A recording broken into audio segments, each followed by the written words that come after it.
Good morning. This is Tim Blankenship with Divorce661.com, and today we're going to talk about the checklist you can use for the uncontested divorce judgment in California.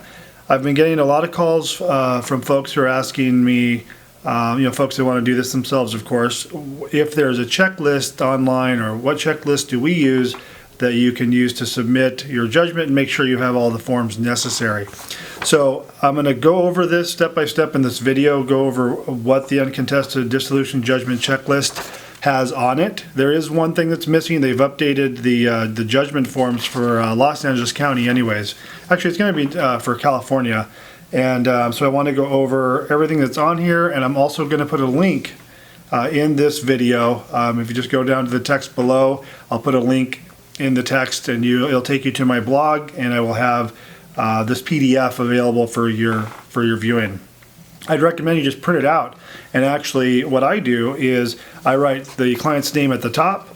I highlight uncontested, dissolution judgment or whatever the case is. I'm going to be doing another video on all the different types of judgments you can submit because each of them is different, all the forms are different, and I'm letting the court know when they get the judgment package, hey, this is the type of judgment we are submitting, so these are the forms you're going to be looking for, just to kind of help them understand what we're doing so they don't think we missed a form when we didn't. So on the uncontested dissolution judgment, here's the list of forms you're going to need. And just so you know, an uncontested dissolution is defined as this: a petition was filed, a response was filed, and the parties have a written agreement. So this is what you would use when you file for divorce, your spouse filed a response, and you're entering into a written agreement. You have to have an appearance, stipulation, and waivers, FL 130. If children are involved, you need a declaration under Uniform Child Custody and Jurisdiction Act, FL 105. Now, just as a note, you would have already done this when you first filed for divorce, this UCC-JEA. You would have done that already. You only need to update that if there's been some changes.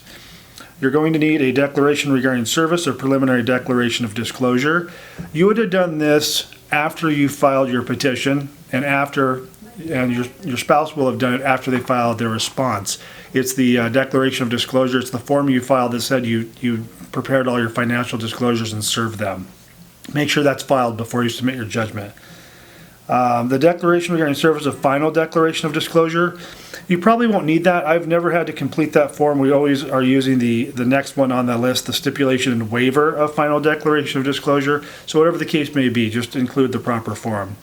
You need a declaration for default or uncontested dissolution, because that's FL 170. And you need a judgment form, the FL 180, which will be essentially your cover sheet. Notice of entry of judgment, FL 190. And if there's child support, you're going to need the stipulation to establish or modify child support, FL 350. Or you can use the child support and order attachment, FL 342. I know there's a lot of forms. I would just suggest you go down and click, if this is something that you need, it's uncontested, that a petition was filed, a response was filed, and you have a written agreement, just click the link below and you can get this PDF off our blog.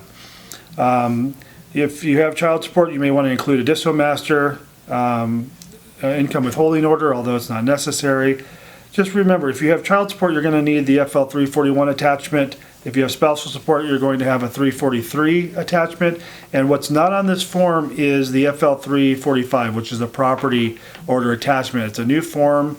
What the courts are trying to do is get away from the written narrative in the judgment, and everything is an attachment, a form attachment to the FL 180.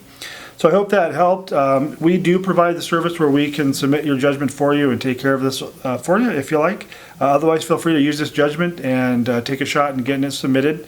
If you have any questions, feel free to give me a call. My name is Tim Blankenship with Divorce661.com. You can reach me at 661-281-0266. Thanks for watching and have a great day.